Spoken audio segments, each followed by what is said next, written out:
Initial shooting Night TK2000 shotgun, William Hovey Smith 2016. I am the author of Extreme Muzzleloading, and in a previous video we told you about the Night TK2000 and the components needed to make it work. And in this video we load the gun and do the initial sighting in. This is Hovey Smith with Hovey's Outdoor Adventures. And today we're going to talk about Tony Knight's black powder shotguns, and most especially about the TK2000, which is on the table in front of me. We're getting ready to take our first shot with the gun, and this is the first time that I have attempted to sight in the scope on this shotgun. I have no idea where the pattern will fall, but this is why we do this, to find out.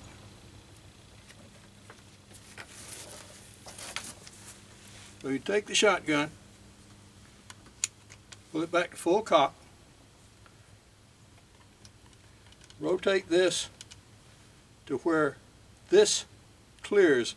There's a red mark here, and you want to make sure that this clears the red mark, otherwise the gun will not fire. This is in case you happen to drop it from a tree stand, by the way. And this is the, of course, the full plastic jacket. And you seat it on the nipple like this. And then you are ready to fire. So I already have the safety off, so all I have to do now is pull the trigger.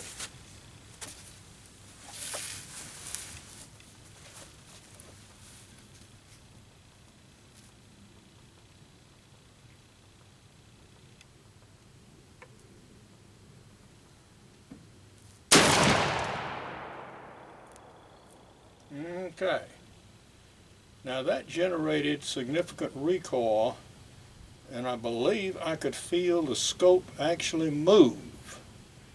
So I'm going to have to tighten up the scope, I suspect. We have fired our shot and are now going to reload. And I have cut back the powder charge from 100 grains to 95 grains. Why? Well, the bore is not fouled. And I find the second charge out of a foul bore from a large bore gun like these shotguns generates higher velocities. So that's the reason for cutting back on the load. So we drop the powder. Now the 11 gauge card wad, and that goes down.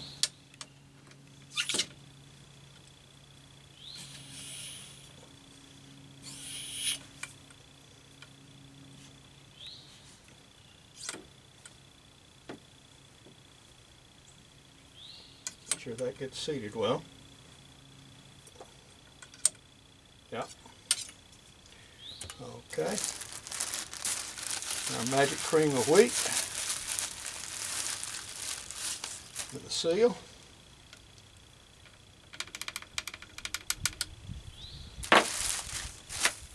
We get one of our wads here.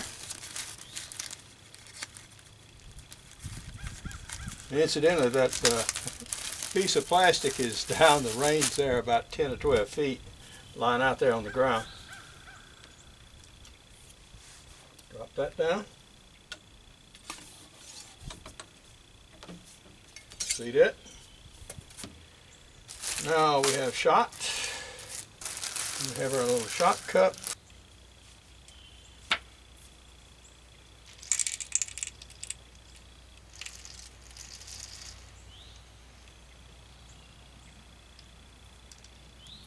Okay, get it even. Drop that down. And now we have an overshot wad. This is a much thinner card, and I actually load two just for average insurance, since, you know, these things are going to be carrying the gun for a long time.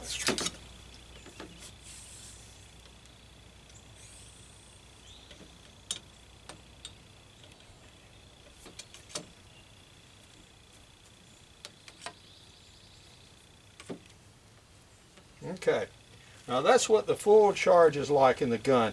So yeah, that's about like a 3-inch shell, isn't it?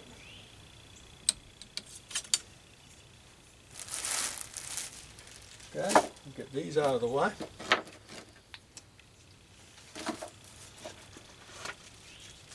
Another one of our primers. We put this on and then we're ready to fire.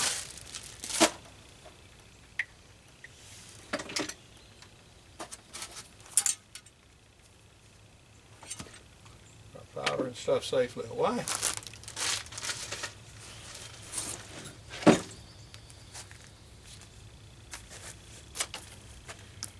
In adjusting the sights,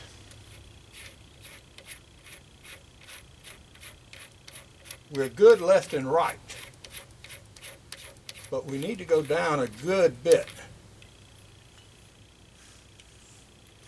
So it says here up is turning this way, so we want to go down. And so we're going to get ferocious here.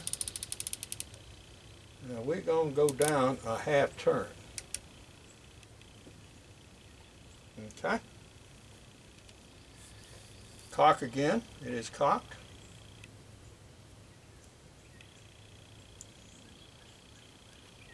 Put our priming cap on there. Safety is still on. This is still good. We're at the fire position. So target fell down. Okay. We'll be back with you. It was up in here that the first charge of shot actually centered. You can actually see it better on the back of the target than you can on the front. So you see this wad of shot right about in here. Now this represents 2 shots. The first shot centered more or less in this area. I made the adjustment that moved the pattern down in here. I made another adjustment. So now what I'm going to do is reverse the target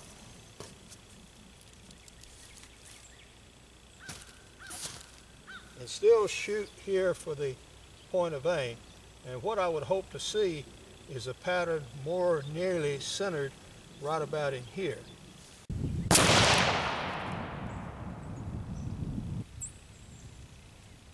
We're seeing now a density of shots here.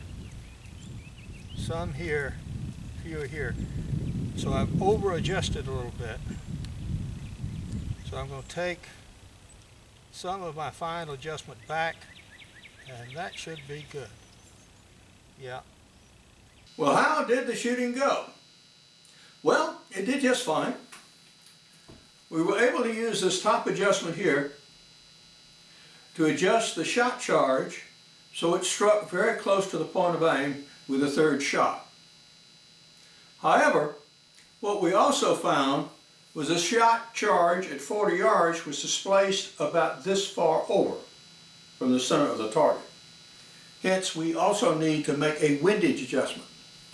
When we looked at the knob here to make an adjustment, it has one marking on it, and that marking says up, not left and right.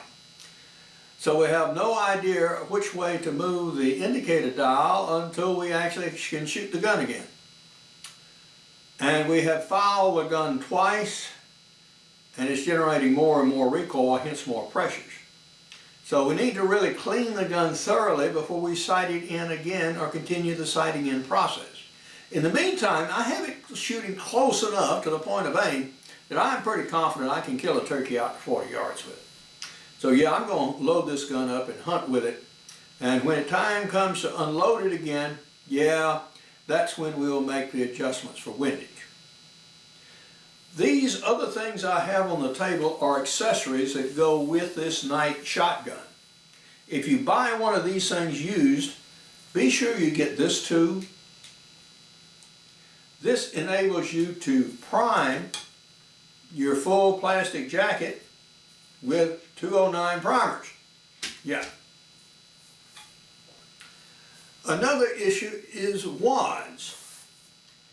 This is the wad that Knight sells that holds 2 1/4 ounces of shot. Brr! Well, if you want to shoot 2 1/4 ounces of shot out of this gun, you go straight ahead and do it, guys. I ain't going to do it. Okay? I don't want to stand that much recoil. What of these full plastic jacket things?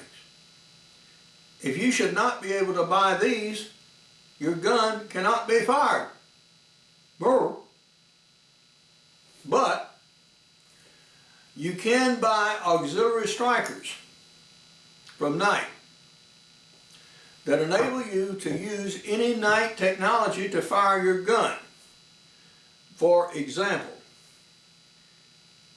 this replaceable breech plug takes either a number 11 percussion cap or a musket cap. So you can shoot this gun with anything you happen to find. So if you own one of these night TK2000s, by all means buy these accessory items while they're available. This will provide insurance that, in fact, you'll be able to use this gun for generations. Now, I find it very convenient just to take a few of these and put it in this musket cap tin, and this is how I actually carry these in the field. Yeah. Put enough in there or some wads or something so that they don't rattle around like a castanet every time you walk. But yeah, this keeps them waterproof. For now, this is Hovey Smith, reminding you to hunt what you eat and eat what you hunt. Be legal, be ethical, be safe, goodbye, God bless, and see you next time. No author in modern times has published more about shooting with muzzle-loading shotguns and smoothbore muskets than I. I have mentioned them in muzzleloaders for hunters.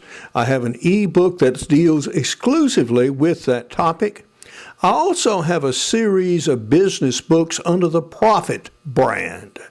The first title among these is Ideas for New Businesses on How to Find Your Million or Billion-Dollar Business, and here's a little blurb about me in that book. Now, this video illustrates some of the variables in developing a good load for muzzle-loading shotguns, and there are some cautions. Now, write down your load so you remember it. Yeah, do that, and keep your gun safe at all times. Good hunting and good eating from the outdoors. Goodbye, and God bless.